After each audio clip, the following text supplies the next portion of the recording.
Hello students, मैं मणिकेश कुमार, सहायक प्राध्यापक डॉक्टर राम मनोहर लोहिया स्मारक कॉलेज। आज हम लोग प्रकार्यवाद के संबंध में बातचीत करेंगे। इससे संबंधित मैंने कई स्लाइड्स बनाए हैं और मैं उन सभी स्लाइड्स को आपको एक एक करके दिखलाऊंगा और उसके संबंध में आपसे बात करूंगा। आशा है आपको यह क्लास अच्छी तरह समझ में आएगा।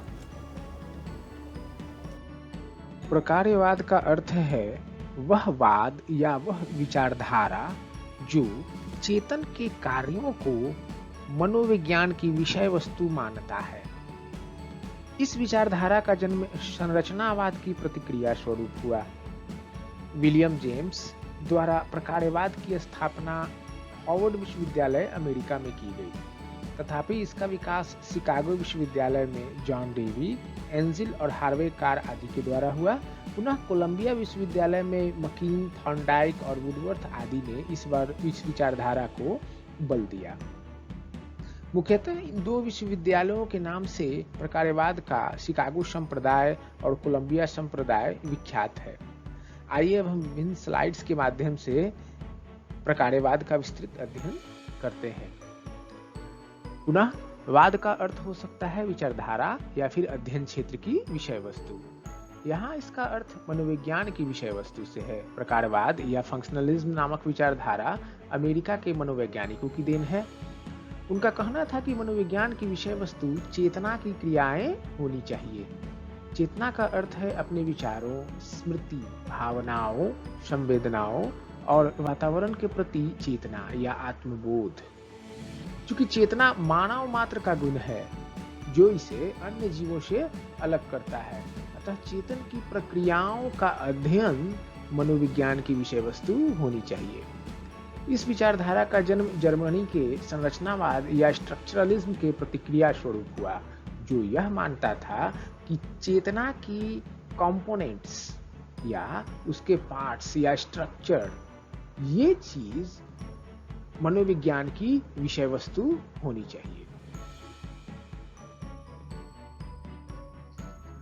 अमेरिका में प्रकार्यवाद के विस्तार में विल्हेम वुंट के योगदान को हम इस तरह से मान सकते हैं कि उनकी संरचनावाद की विचारधारा के प्रतिक्रिया स्वरूप ही प्रकार्यवाद का जन्म हुआ। प्रकार्यवाद अमेरिका में चार्ल्स डार्विन के विकासवाद के सिद्धांत की प्रसिद्धि से जुड़ा हुआ था। 19वीं शताब्दी के अंतिम दशकों में अमेरिका के नवोदित विश्वविद्यालयों में नए नए विचारधाराओं के प्रति स्वीकार्यता थी और यही कारण था कि अमेरिका में मनोविज्ञान प्रसिद्ध भी हुआ। 1893 तक अमेरिका के 24 विश्वविद्यालयों में मनोविज्ञान की प्रयोगशालाएं शुरू हो चुकी थी। जी स्टानले हॉल विलियम वुड के एकमात्र छात्र थे। उन्हें मनोविज्ञान को संयुक्त राज्य अमेरिका में लाने का श्रेय दिया जाता है। यहाँ इन सब तथ्यों में थोड़ी सी बातें यह जान लेने की आवश्यकता है कि संरचनावाद ने यद्यपि प्रकार्यवाद के विकास में या उसकी स्थापना में कोई योगदान नहीं दिया, परंतु उस विचारधारा की प्रतिक्रिया के स्वरूप ही, उस विचारधारा अर्थात संरचनावाद की प्रतिक्रिया के स्वरूप ही प्रकार्यवाद का जन्म अमेरिका में हुआ। फिर यह तथ्य भी जान लेने की आवश्यकता है कि इसका जन्म हार्वर्ड विश्वविद्यालय में हुआ एवं इसके पश्चात यह शिकागो और कोलंबिया विश्वविद्यालय में फला फूला और इसका विकास इन दो विश्वविद्यालयों में हुआ। इस स्लाइड में आप विलियम जेम्स को देख सकते हैं। इनको अमेरिकी मनोविज्ञान का जनक कहा जाता है। दूसरी तरफ चार्ल्स डार्विन की विचारधारा व्यवहार की उपयोगिता और उद्देश्य पर फोकस करती है, जो कि मानव में सदियों में आए बदलाव का नतीजा है। इनका जो सबसे महत्वपूर्ण इनकी जो थियोरी थी वह थी इवोल्यूशन, थ्योरी ऑफ इवोल्यूशन, जिसमें इन्होंने बताया कि जिसमें इनका पंच लाइन जो था वह था कि struggle for existence and survival of the fittest, अर्थात मनुष्य सदियों से इस धरती पर रहने के लिए स्ट्रगल करता आया है, अपने वातावरण के साथ समायोजन करता आया है और उसके व्यवहार में जो बदलाव आए हैं वह उन्हीं समायोजन का नतीजा है। अब चूंकि विलियम जेम्स और दूसरे समकालीन अमेरिकी मनोवैज्ञानिकों की सोच थी कि मनोविज्ञान की विषय वस्तु चेतन की प्रक्रियाएं होनी चाहिए, न कि चेतन की संरचना।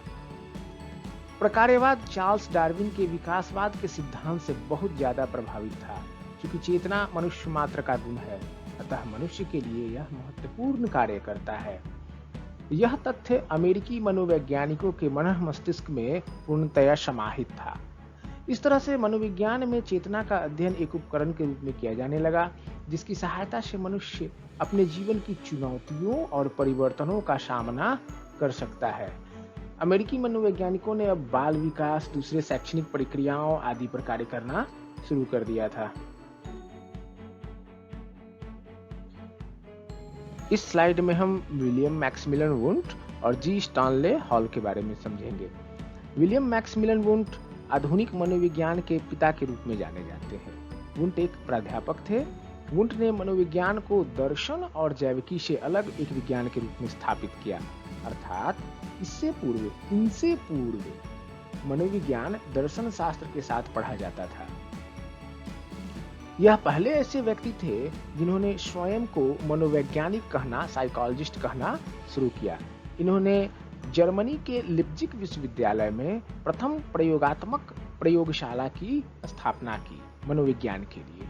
इन्हें संरचनावाद के विचारों के लिए जाना जाता है। अब जी स्टानले हॉल ये वुंट के शिष्य थे। इन्होंने मनोविज्ञान को अमेरिका में लाने का कार्य किया। इन्होंने अमेरिका में मनोविज्ञान की प्रथम प्रयोगशाला की स्थापना जॉन हॉपकिंस विश्वविद्यालय में 1883 ईस्वी में की थी। इन्होंने 1892 ईस्वी में अमेरिकन साइकोलॉजिकल एसोसिएशन की स्थापना में काफी कार्य किया और उसके बाद एपीए के प्रथम अध्यक्ष भी बने। यहाँ जॉन हॉपकिंस विश्वविद्यालय अमेरिका की तस्वीर देख सकते हैं।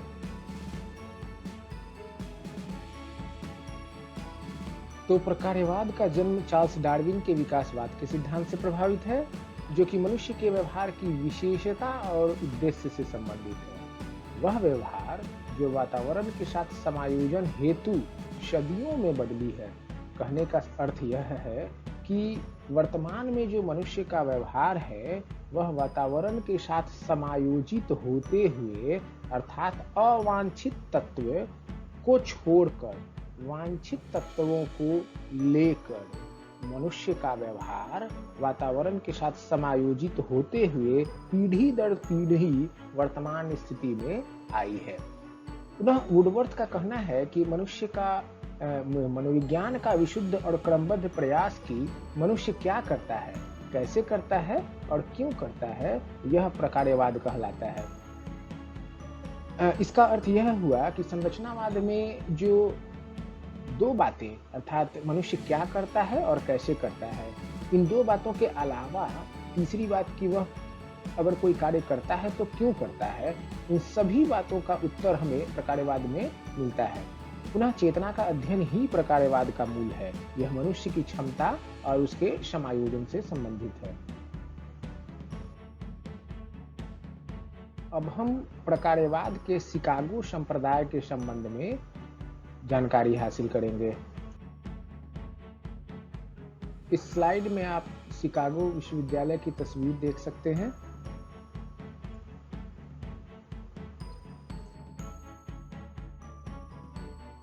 शिकागो विश्वविद्यालय में John Dewey, James Rowland angel और हार्वे कार प्रकार्यवाद के मुख्य प्रवक्ता के रूप में जुड़े हुए थे।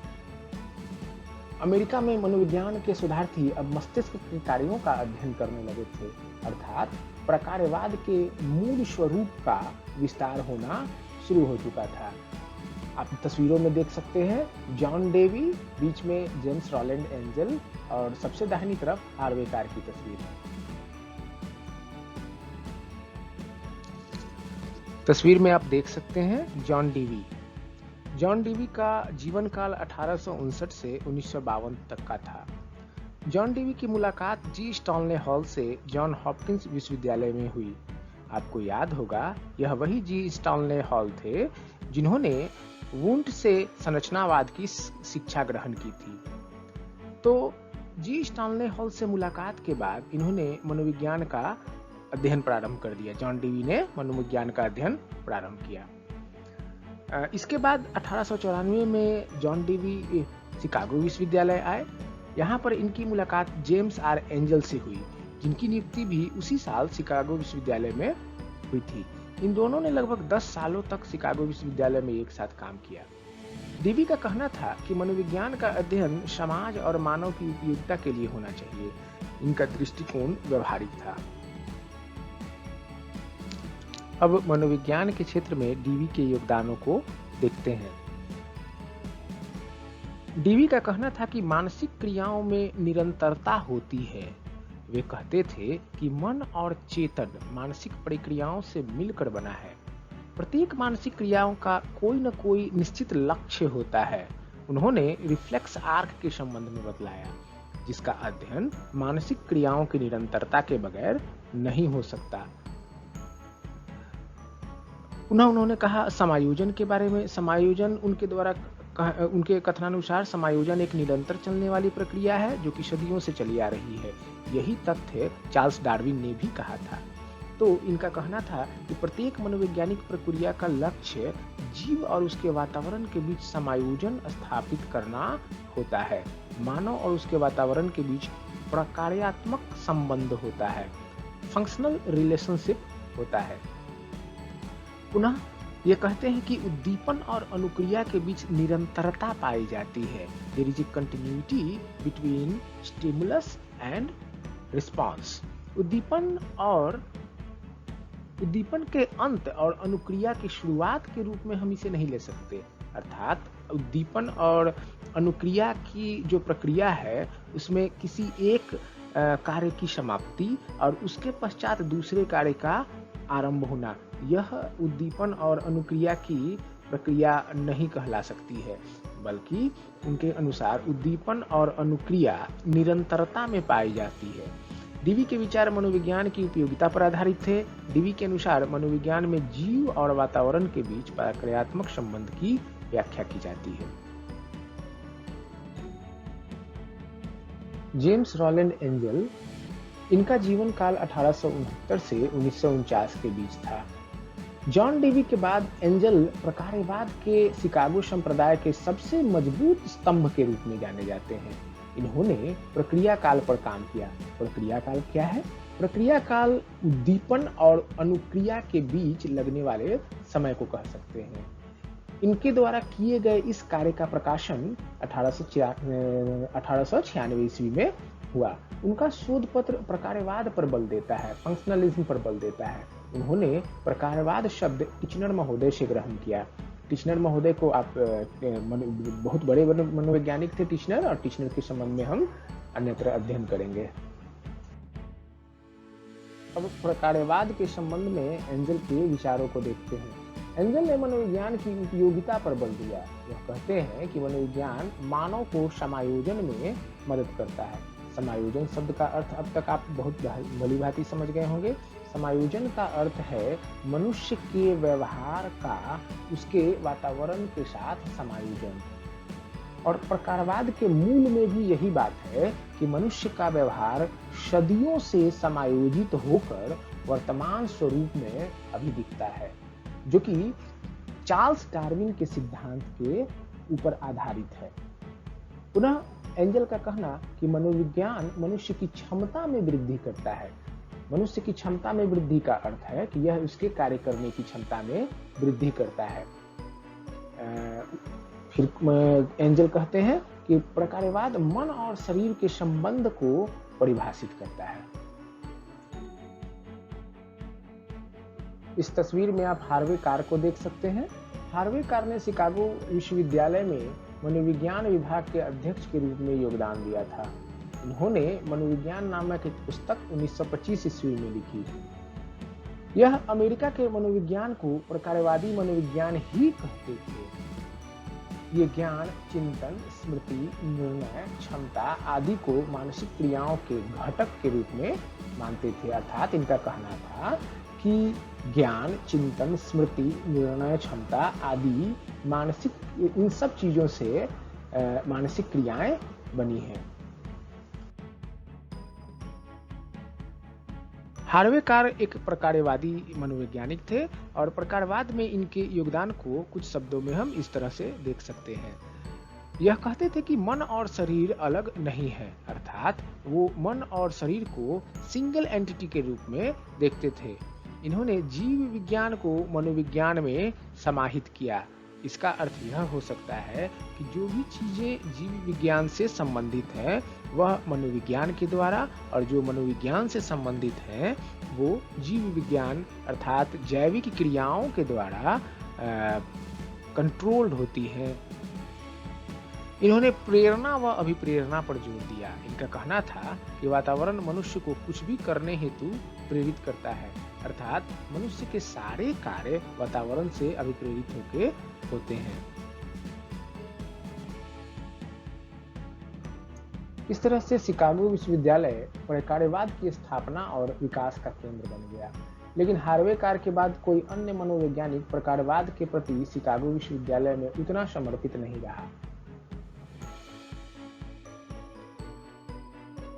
अब हम चलते हैं प्रकार्यवाद के कोलंबिया संप्रदाय की ओर। यहाँ आप कोलंबिया विश्वविद्यालय को तस्वीरों में देख सकते हैं।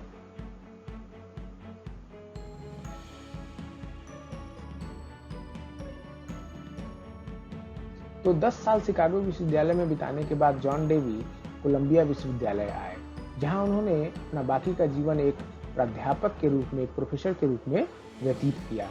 कोलंबिया विश्वविद्यालय में जेम्स मकीन कैटल, एडवर्ड ली थॉर्नडाइक, रॉबर्ट सेशंस वुडवर्थ आदि प्रकार्यवादी मनोवैज्ञानिक थे। इन लोगों ने प्रकार्यवादी मनोविज्ञान के विस्तार में प्रभावशाली भूमिका अदा की। तस्वीरों में आप देख सकते हैं, सबसे बाईं ओर जेम्स मकीन कैटल, उसके बाद एडवर्ड ली थॉर्नडाइक और रॉबर्ट सेशन वुडवर्थ। अब सबसे पहले देखते हैं जेम्स मकीन कैटल को। जेम्स मकीन कैटल बुद्धि के मापन और व्यक्तित्व की भिन्नता के अपने कार्यों के लिए प्रसिद्ध हैं। आप इनके कार्यों को इस तरह से देख सकते हैं कि इंटेलिजेंस का मेजरमेंट और व्यक्तित्व, एक मनुष्य का व्यक्तित्व दूसरे मनुष्य के व्यक्तित्व से किस प्रकार भिन्न है, इन सब के मापन के लिए इन्होंने कार्य किया। इन्होंने सांख्यिकी का प्रयोग मनोविज्ञान में किया। इन्होंने मानसिक परीक्षण का कार्य 1900 ईस्वी में शुरू कर दिया था। इन्होंने मनोभौतिकी और प्रतिक्रिया काल से संबंधित कई प्रयोग किए। मनोभौतिकी क्या है? तो मनोभौतिकी को आप इस रूप में समझ सकते हैं कि किसी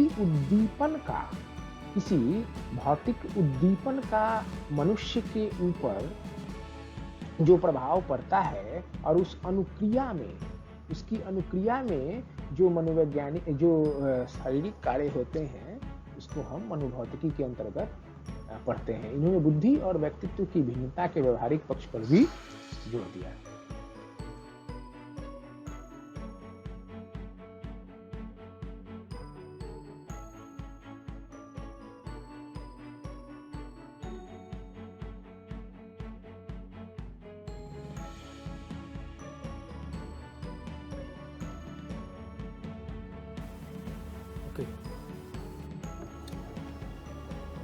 इस तरह से अंत में मुझे यह कहना है कि आप लोगों ने इस वीडियो के माध्यम से जितनी भी जानकारी प्रकार्यवाद के संबंध में हासिल की, यही प्रकार्यवाद के संबंध में अंतिम जानकारी नहीं है।